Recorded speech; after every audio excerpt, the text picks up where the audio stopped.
This is another bushingfix.com installation video. Today we're talking about the GI1 kit, which fits several vehicles.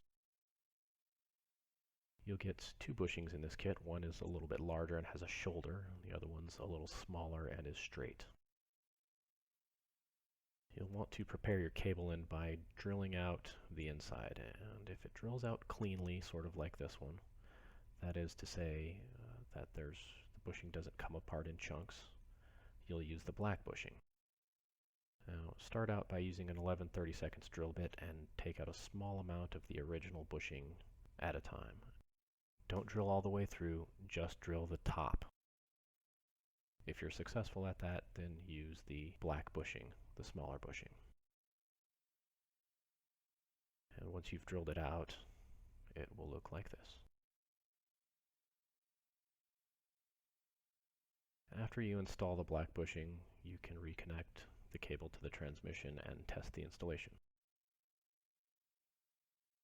If when you're drilling out with the 11/32 drill bit and it begins to chunk, or it comes out in several pieces, or falls apart, or comes out entirely, rather than using the black bushing, you will use the green bushing.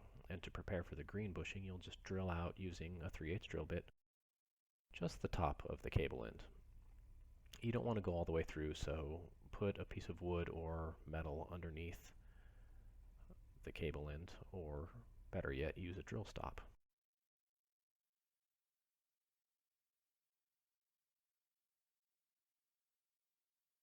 Once you've drilled out the top of the cable end, you can put in the green bushing.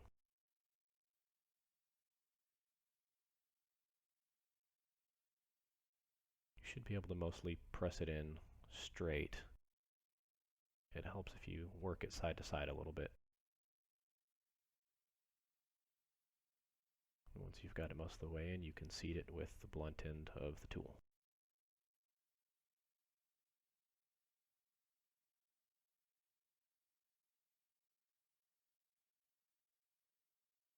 Now, if in the first step you were using the 11/32 drill bit and it caught on the bushing and pulled the drill all the way through, which happens sometimes, not to worry, you can still use the green bushing.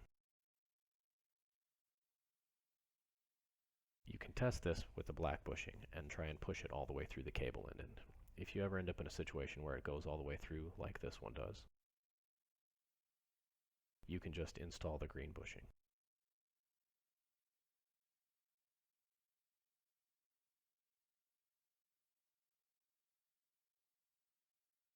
Now, without drilling out the top and the rest of the bushing, it fits a little bit tighter.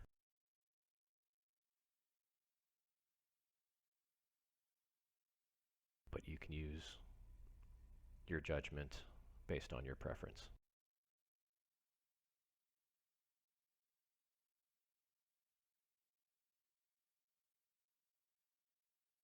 After you're done, reconnect the cable to the transmission and test the installation. And that's it, you're done. Thanks for watching.